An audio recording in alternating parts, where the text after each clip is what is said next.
Hey everyone, and welcome back. Today we're diving deep into ancient Indian architecture and how its wisdom can be applied to modern sustainable building in India.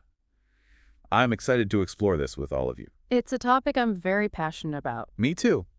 It's not just about pretty buildings, right? Right. We're talking about structures designed with incredible functionality, sustainability, Yeah. and even spiritual depth woven right into them. Exactly. Like they had this deep connection to nature and responsibility to future generations that we seem to have lost touch with. Precisely. And what's so fascinating is that these ancient lessons are incredibly relevant to the challenges we're facing today. Oh, absolutely. From climate change and resource scarcity to the need for more resilient and equitable communities. Like the past holds the keys to the future. I completely agree. So where do we even begin with such a vast topic? Well, let's start with the materials themselves. One of the most striking things about ancient Indian architecture is its emphasis on using local natural materials. Yeah, like those beautiful stone temples. Exactly. Stone is incredibly durable, lasts for centuries, provides excellent natural insulation, keeps interiors cool in hot climates. And warm in colder regions too, right? Absolutely. And Right. because it's sourced locally, it doesn't require long-distance transportation. So it reduces the carbon footprint of construction. Wow.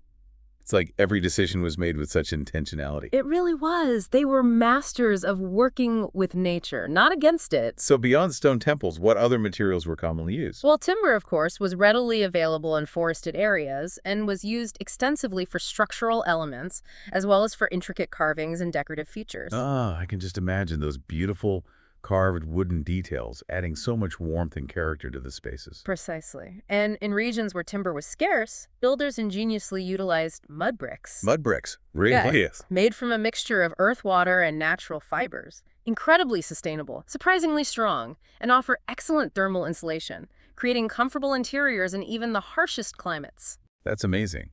It sounds like something we should be exploring more in modern construction, especially as we search for more sustainable alternatives to concrete and steel. You're absolutely right.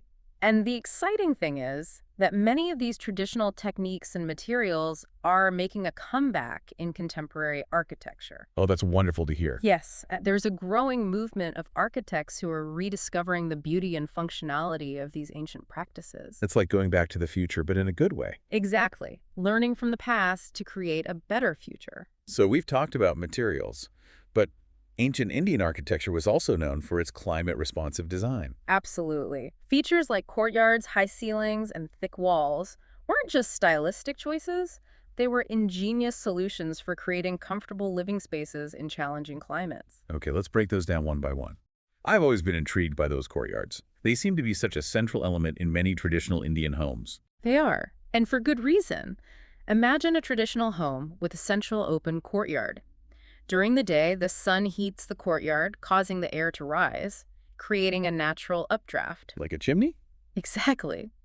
It draws cooler air in from the surrounding rooms and the courtyard itself, creating a continuous flow of ventilation. Wow, so it's like nature's air conditioning system. Precisely. And then you have those high ceilings, allowing that hot air to accumulate at the top of the room, away from the living spaces, further enhancing natural ventilation and keeping the lower levels cooler. That makes so much sense. Yep. And those thick walls, they must play a role in temperature regulation too, right? Absolutely. Think of them as thermal batteries.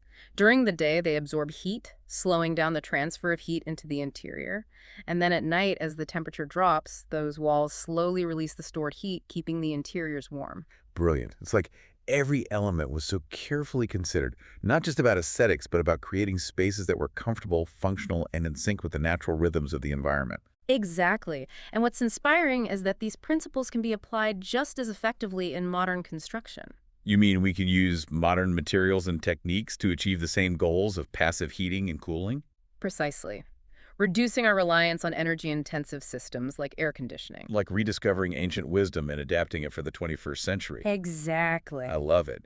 But you know, one thing that always captivated me about ancient Indian architecture is that it wasn't just about bricks and mortar. There's this whole other layer of symbolism and spirituality woven into the designs. Yes.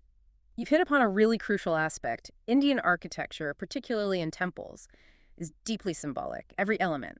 for the layout to the carvings, is meticulously planned to convey specific meanings and evoke certain feelings. It's almost like the buildings themselves tell a story or convey a message. Precisely. Can you give us a concrete example, like Right. the central sanctum of a temple representing the core of the universe? A perfect example. The central sanctum, often beneath a towering spire, is considered the most sacred space in the temple. It symbolizes the connection between the earthly realm and the divine, representing the core of the universe and the source of all creation. And the journey through the temple, from the outer courtyards to the inner sanctum, is often seen as a metaphorical journey of spiritual awakening. Wow, it gives me chills just thinking about the intentionality behind every detail. But how can modern architects, who are often focused on practicality and functionality, incorporate this sense of meaning and purpose back into design? It's a challenge, for sure, but also an incredible opportunity. Imagine creating spaces that not only function well, but also resonate on a deeper level. Spaces that inspire uplift and connect people to something larger than themselves. It's like infusing a building with a soul. Exactly. And speaking of bigger picture stuff, we can't forget about ancient cities. Places like Mohenjo-Daro and Harappa had remarkably advanced urban planning for their time. They were carefully designed communities. What can we learn from them? So much. These ancient cities were incredibly sophisticated, with a level of urban planning that continues to amaze historians and archaeologists today. Take their grid system, for example. It wasn't just about neatness. It suggests a profound sense of egalitarianism, where everyone could navigate the city easily and access essential services. That's a really interesting point. I never thought of it that way. Right. Like the city itself was designed to be inclusive and equitable. Exactly. And consider their incredibly advanced drainage and sanitation systems, something many cities around the world struggled with for centuries afterward.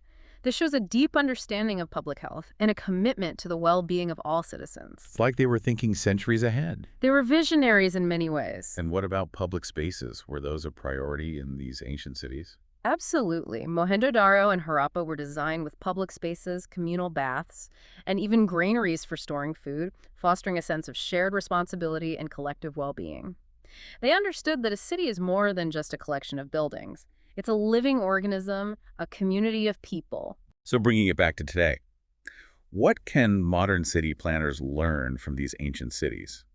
We're facing so many urban challenges now: overcrowding, pollution, lack of green spaces.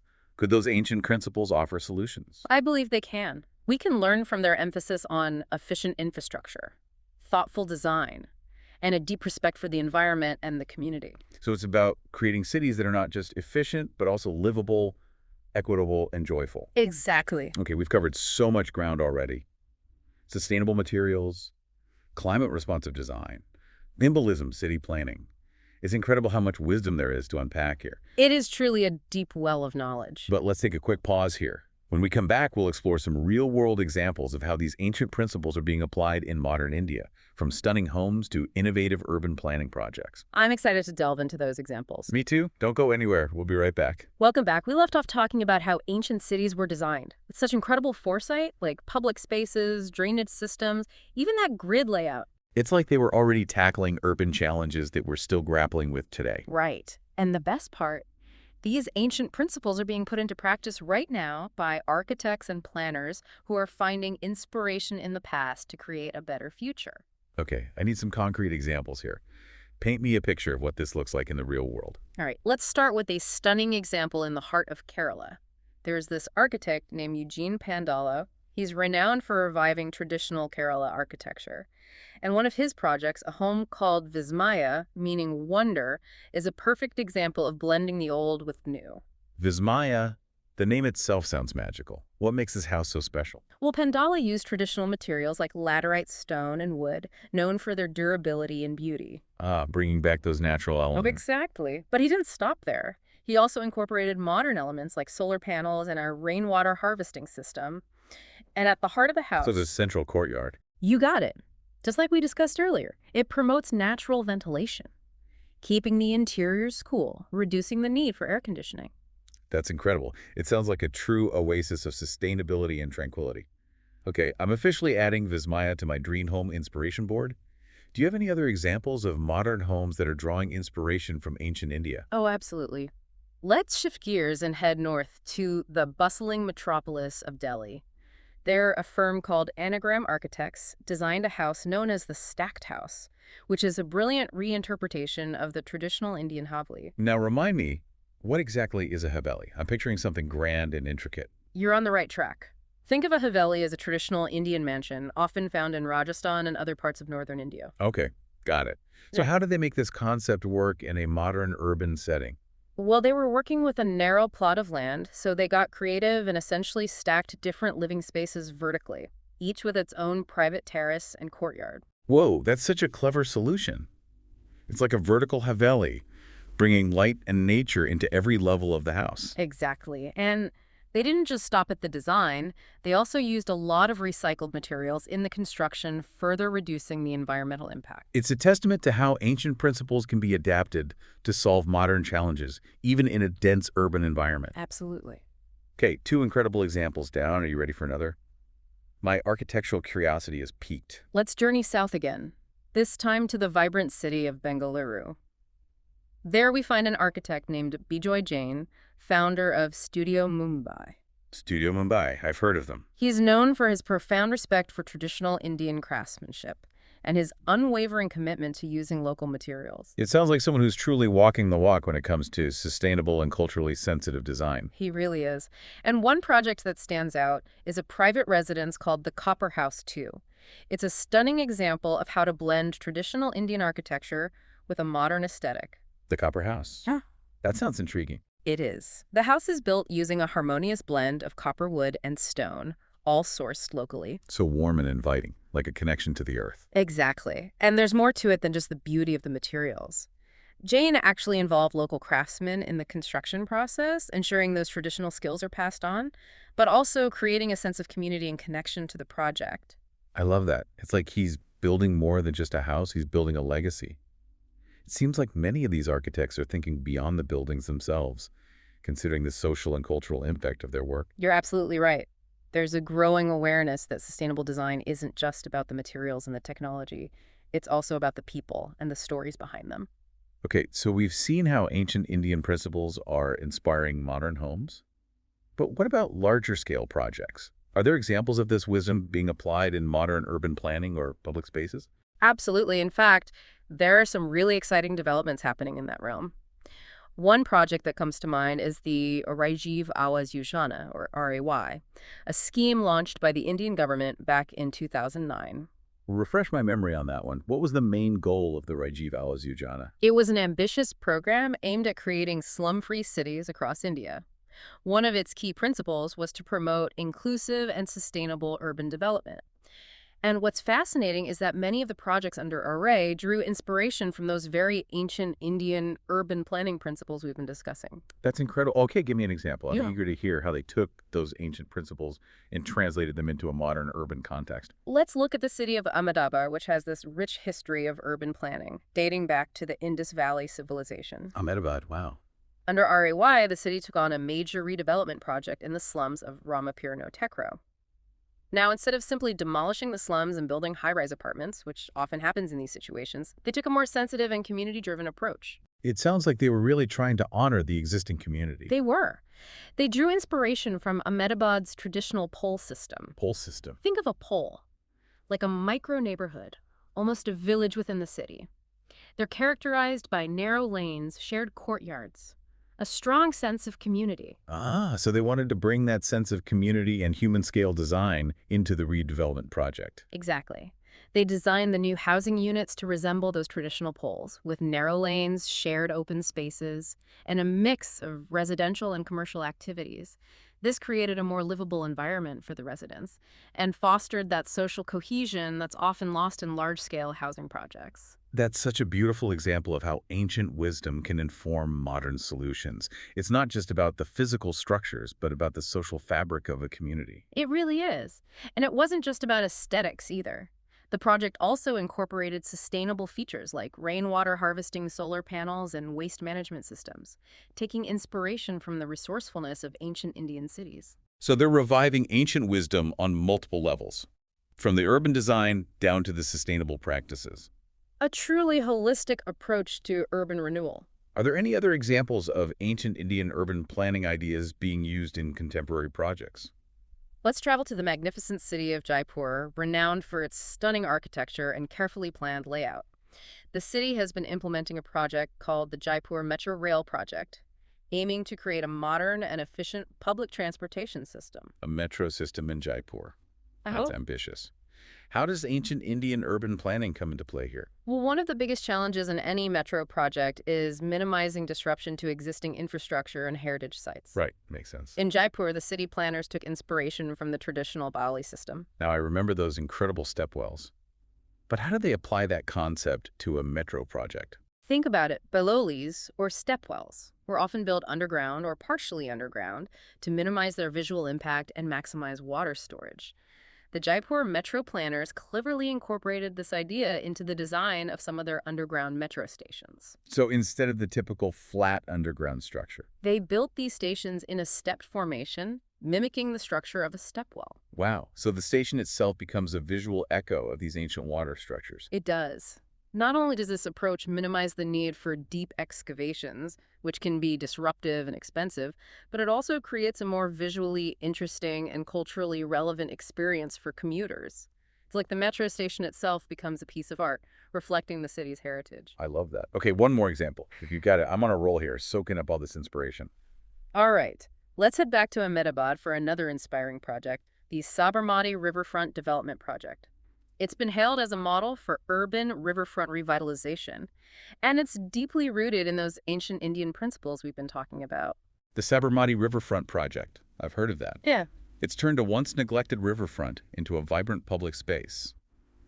But how does it connect to ancient India? Remember how we talked about the importance of water bodies in ancient Indian urban planning? Like Mohenjo-Daro and Harappa built along rivers. Exactly. They understood that rivers were not just sources of water, but also lifeblood of the community. Right. They saw rivers as sacred and integrated them into the fabric of their cities. Precisely. And the Sabarmati Riverfront Development Project was all about reviving that connection. The river had become polluted and neglected over time, but this project aimed to bring it back to life. How did they do it? It was a massive undertaking. They started with a major cleanup effort, removing debris, improving water quality. Then they constructed walkways, parks, and public spaces along the riverfront, inviting people back to the water's edge. And they even created a system of weirs and barrages to regulate water flow, ensuring a consistent and healthy river ecosystem. It sounds like they didn't just revitalize the river, they revitalized the city's relationship with the river. That's a great way to put it. And it's a lesson that cities all over the world can learn from. We need to rediscover that connection to our natural water bodies, not just for their ecological importance, but for their social and cultural value as well. I'm in awe of how many ways ancient wisdom is being applied in modern India, from homes to public spaces to entire cityscapes. It's truly remarkable. Before we wrap up this incredible deep dive, I want to hear what you consider to be the most crucial takeaway from all these examples. What fascinates me most is how these projects demonstrate that ancient Indian architecture wasn't just about aesthetics, but about a way of life. A way of life that was in harmony with nature, respectful of resources, and deeply connected to community. It's like they were already living sustainably centuries before we even coined the term. Exactly. And I think that's the most valuable lesson we can learn from the past. As we grapple with the challenges of the 21st century, climate change, urbanization, social inequality, we need to rediscover those ancient principles of harmony, sustainability, and community. Ancient India, offering us a roadmap for a more sustainable and meaningful future. I love it. Okay, Yeah. we need to take a quick break to let all these inspiring ideas sink in. Don't go anywhere. We'll be right back with more. Welcome back. We've journeyed from ancient cities to modern homes, from towering temples to revitalized riverfronts. It's incredible how ancient Indian architectural wisdom is being applied in the 21st century. Truly inspiring, and it shows that these ancient principles aren't relics of the past, but living ideas, relevant and essential for creating a more sustainable and harmonious future. What strikes me is that it's not just architects and planners who are responsible for this shift. We can all play a part even in our own homes and communities. You're absolutely right. Creating a better future is a collective effort. It starts with a shift in mindset, a rediscovery of those ancient values of harmony, sustainability, and community. Okay, I'm ready to put this into action. What are some practical steps we can take to bring these principles into our own lives, even if we're not designing buildings or cities? It all begins with cultivating awareness. Start by paying attention to the buildings and spaces around you. How do they make you feel? Are they welcoming and comfortable? Do they connect you to nature? Do they foster a sense of community? Becoming more mindful of our built environment, tuning in to how it impacts us on a deeper level. Exactly. Once you start paying attention, you'll be amazed by how much you notice. And that awareness empowers you to make more conscious choices. So I'm paying attention. I'm becoming aware what's next. Let's start with your own home. Even if you're not building from scratch, you can make small changes that create a more sustainable and harmonious living space. Okay, give me some examples. Think about incorporating natural elements into your decor. Plants, natural fibers, earthy colors, bringing a sense of tranquility and connection to nature into your home. Bringing the outdoors in, I like it. What else? Energy efficiency is key. Ensure your home is well insulated. Switch to LED light bulbs. Maximize natural light whenever possible. These small changes can make a big difference in your energy consumption and carbon footprint. Makes sense. And I know you're a big advocate for reducing our reliance on air conditioning. Any advice on how to stay cool naturally? Embrace the ancient Indian wisdom of passive cooling. Open your windows at night to let in cool air. Use fans strategically to circulate air. Consider planting trees or vines around your house to create natural shade. Like we talked about earlier with those thick walls, modern insulation can achieve a similar effect, keeping your home cooler in the summer and warmer in the winter. Precisely. But it's not just about our homes, right? What about our communities and cities? How can we apply these principles on a larger scale? We need to think beyond our own four walls and become active participants in creating more sustainable and vibrant communities. Where do we start? One powerful way is to support local businesses and artisans. This helps to strengthen local economies and reduce the environmental impact of transportation. Shop local. Got it. What else? Advocate for better public transportation and walkable neighborhoods. This reduces traffic congestion, air pollution, and our dependence on cars. Yes. More walkable cities, please. Healthier for us and the planet. Any other ideas? Absolutely. Get involved in your community, attend local events, volunteer your time, get to know your neighbors. Building strong communities is essential for creating a more sustainable and fulfilling future. Bringing back that ancient Indian concept of the pole, those self-contained neighborhoods with a strong sense of community. We need to bring that back. I agree. It's about rediscovering those ancient values of connection and collaboration. This has been such an inspiring conversation. We focus on ancient Indian architectural wisdom in this deep dive, but it makes me wonder what ancient building techniques or design elements from other cultures could be revived and merged with modern technology for a better future. That's a brilliant question, and it's a challenge I extend to all of our listeners. Let's not limit ourselves to one culture or one time period. Let's embrace the diversity of human ingenuity and explore the wealth of knowledge that our ancestors have left behind. It's like a global treasure hunt for sustainable and meaningful design. And on that note, I think it's time to wrap up this incredible deep dive. Thank you all so much for joining us on this journey of exploration and discovery. It's been a pleasure. Remember, the wisdom of the past is a gift for the present and the future. Let's use it wisely. Until next time, keep exploring, keep questioning, and keep imagining a better world.